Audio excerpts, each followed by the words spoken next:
खबरों में एक देश एक चुनाव का मुद्दा छाया हुआ है। क्यों? क्योंकि भारत सरकार ने एक विशेष सत्र को बुलाया है। यह 18 से 22 सितंबर के बीच में चलेगा। इसमें जो मुद्दा प्रमुखता से सोचा जा रहा है कि शायद इसका विधेयक हो सकता है, वह है one nation one election. One nation one election ठीक उसी प्रकार से है जैसे one nation one tax, GST tax लागू किया गया था। तो क्या वह एक देश एक चुनाव की प्रक्रिया इतनी सरल है? आइए समझते हैं कि कौन कौन से और विश्व में देश हैं जहां पर एक देश एक चुनाव लागू किया गया। तो वो देश हैं जर्मनी, हंगरी, दक्षिण अफ्रीका, इंडोनेशिया, पोलैंड और बेल्जियम। अब इनको देखा जाए तो ये क्षेत्रफल में भी शायद भारत से छोटे होंगे और इनकी जनसंख्या भी भारत से कम होगी, तो शायद वहां संभव हो जाता, इतनी आसानी से हो पाता है। लेकिन भारत का क्षेत्रफल भी इन देशों से तो अधिक है और जनसंख्या तो बहुत ही अधिक है। इतनी बड़ी आबादी और इतनी विविधता भरे देश में एक देश एक चुनाव कराना एक जटिल और बहुत ही मुश्किल कार्य है। लेकिन भारत सरकार इसके प्रति एक सकारात्मक रवैया अपनाए हुए है। लगातार जो भारत के आयोग हैं जैसे नीति आयोग, विधि आयोग, संविधान समीक्षा आयोग, इस पर समीक्षा कर रही है। और अभी हाल ही में विधि आयोग ने सभी राज्यों की जो क्षेत्रीय पार्टियां हैं और केंद्र सरकार ने इस पर बहुत ही मीटिंग करके गहन विचार विमर्श किया, जिसमें बहुत सारी पार्टियां तो इसके विरुद्ध रहीं, विपक्ष में रहीं, कुछ पार्टियां इसके पक्ष में आई, लेकिन अधिकांश पार्टियां इसके विपक्ष में ही रहीं। आइए अब देखते हैं कि जो हमारा भारत देश है जब आजाद हुआ तो 1952, 57, 1962 और 67 के लोकसभा चुनाव और सभी राज्यों के विधानसभा चुनाव एक साथ होते थे। लेकिन ये प्रक्रिया बहुत दिनों तक रह पाना मुश्किल हो गई और ये सिलसिला 1968-69 में टूट गया क्योंकि विधानसभाएं भंग हो गई। फिर उसके बाद ये प्रक्रिया अनवरत रूप से अलग अलग होती चली गई और अब ऐसी स्थिति है कि भारत में लगातार हर वर्ष चुनाव होते ही रहते हैं, किसी न किसी राज्य के, और फिर लोकसभा चुनाव और विधानसभा चुनाव, ये निरंतर परस्पर हर साल ये प्रक्रियाएं चलती रहती हैं।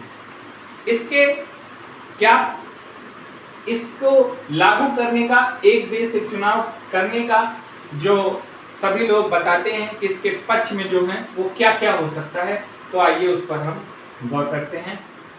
पक्ष ये है कि इससे आर्थिक रूप से बचत होगी। जैसे जब इलेक्शन होते हैं तो इसमें बहुत सारे खर्चे होते हैं और ये खर्चे इतने अधिक हो जाते हैं कि फिर हमें लगातार जो हमारी शासन व्यवस्था है वो नीतिगत फैसलों को लेने में भी कहीं ना कहीं संकोच करती है कि जो हमारा मनी है वो काफी अधिक रूप से इलेक्शनों में खर्च हो जाती है। दूसरा है बार बार आदर्श आचार संहिता लागू न होना। जब एक बार एक देश और एक चुनाव की प्रक्रिया हो जाएगी तो बार बार आचार संहिता लागू नहीं करना पड़ेगा, क्योंकि आचार संहिता जब लागू होती है तो हमारी सरकार को नीतिगत फैसले लेने में बहुत ही परेशानियां होती हैं, क्योंकि उस दौरान कोई भी नीतिगत फैसला नहीं लिया जा सकता। तो किसी राज्य का विधानसभा चुनाव और लोकसभा चुनाव, दो चुनाव तो हर राज्य में आते ही हैं और इस तरीके से उस राज्य में उतने समय तक कोई नीतिगत फैसला नहीं लिया जा सकता, जिससे हमारी देश की शासन व्यवस्था कमजोर होती है। काला धन और भ्रष्टाचार पर रोक। इसका एक पक्ष यह भी है कि जब चुनाव होते हैं तो जो काला धन और भ्रष्टाचारी लोग हैं, जो पैसे को किसी तरीके से टैक्स के रूप में नहीं जमा करके बचाते हैं और बहुत सारी ऐसी जो चीज़ें होती हैं भ्रष्टाचारी रूप में, वो इनका प्रयोग इलेक्शनों में करते हैं और इससे क्या होता है, विद्वेष की भावना उत्पन्न होती है, द्वंद्व बढ़ता है और बहुत सारी ऐसी कठिनाइयां चुनावों में आती हैं। अगला है, पक्ष में कहा गया कि सरकारी कर्मचारियों सुरक्षा बलों की चुनाव ड्यूटी ना लगना। अर्थात जब जब बार बार इलेक्शन होंगे भारत में, केंद्र लोकसभा का चुनाव, राज्य विधानसभा का चुनाव और कुछ लोकल बॉडीज जैसे पंचायत और नगर पालिका, इन सब का चुनाव कराना।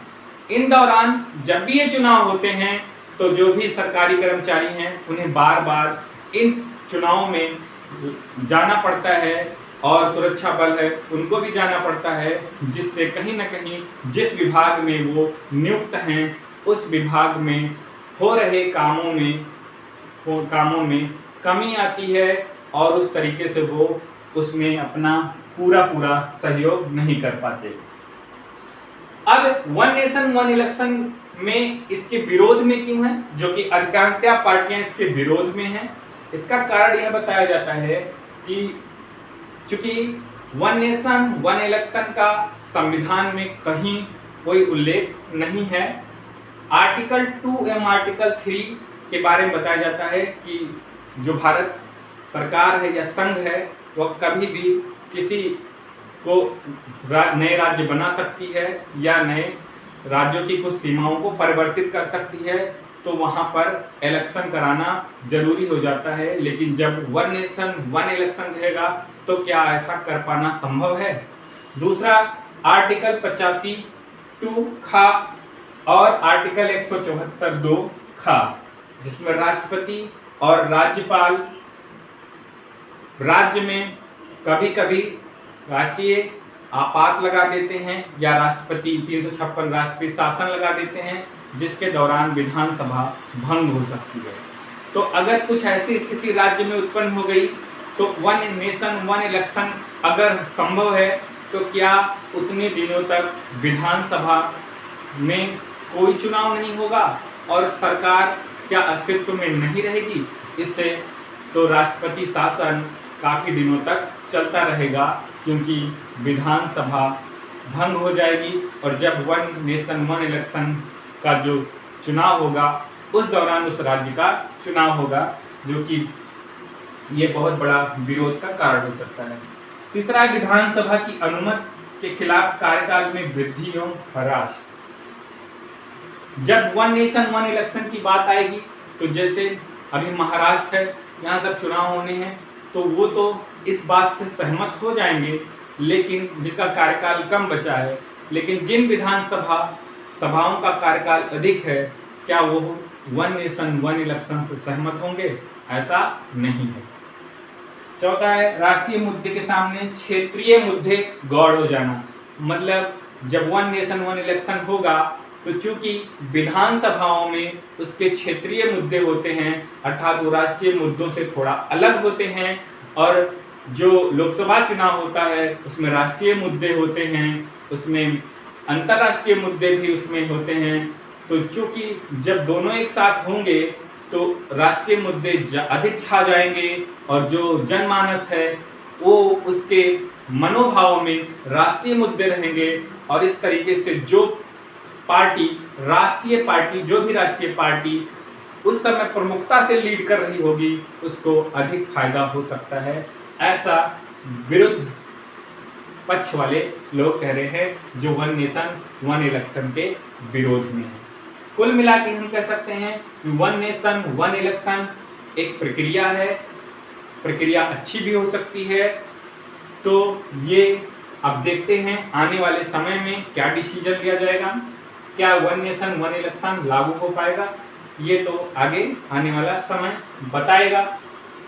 धन्यवाद।